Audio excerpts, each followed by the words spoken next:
good. He's awesome. Play for years. You know better than that.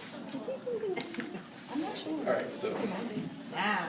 once again, guys, that was Steve Juno. Yay. It's up to y'all. It's up to you. Coming up next is a good friend of mine.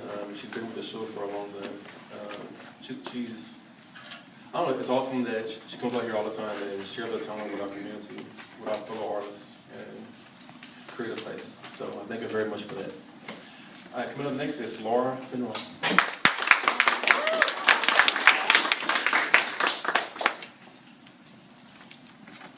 Hi, everybody.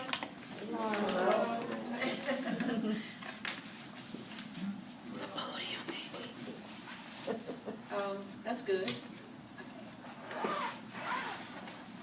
Moses.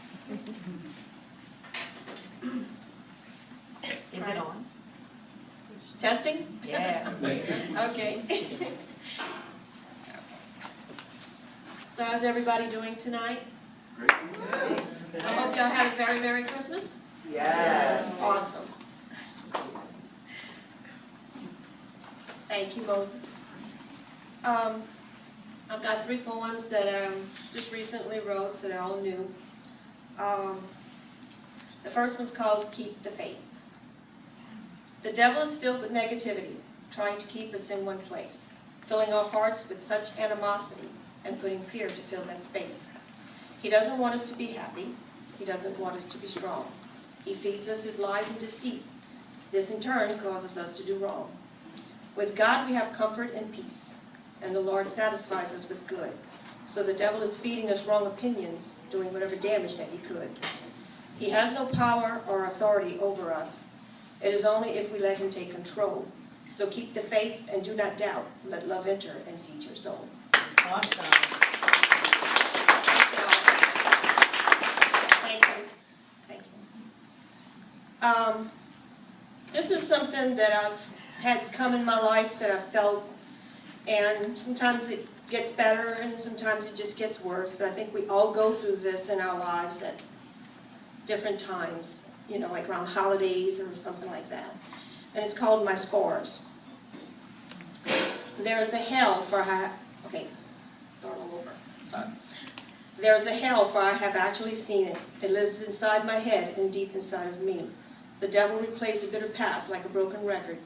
These woeful memories make me my worst enemy. Being born a victim with the destruction of my innocence, all my energy is drained from my own inner being.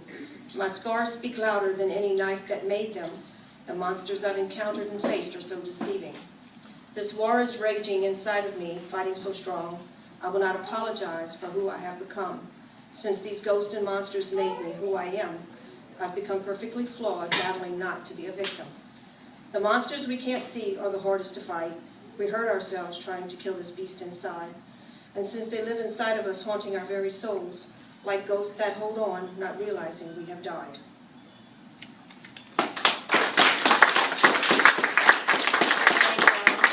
Thank you. Last month, I lost my nephew. He had a tumor on his brain stem when he was 10, and it had put him in a coma state. And they had done some chemo and radiation, and he had been told that he would never walk, he'd never talk, he'd never do anything again. But he was a fighter, and he had his faith in God, and he did all those things that they said he wasn't going to do. He started walking and talking and riding a bike and all of that. And 11 years later, the tumor came back and they couldn't fix it this time. And in 4 months, he died.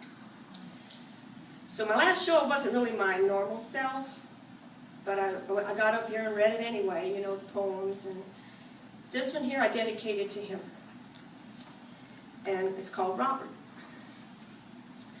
Death came knocking upon your door. He came to take you away from us. Maybe he was hard for you to ignore as you bravely opened it without a fuss. You boldly faced him without any fear, knowing you couldn't escape his wrath. You knew your time was coming near and death was walking along your path.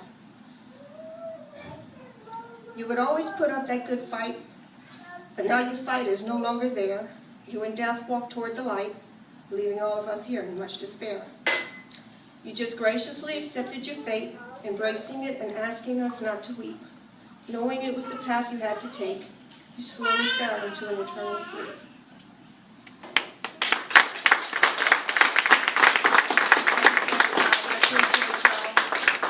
Have a good evening. Thank you.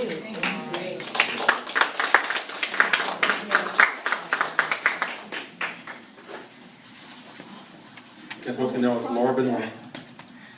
Thank you.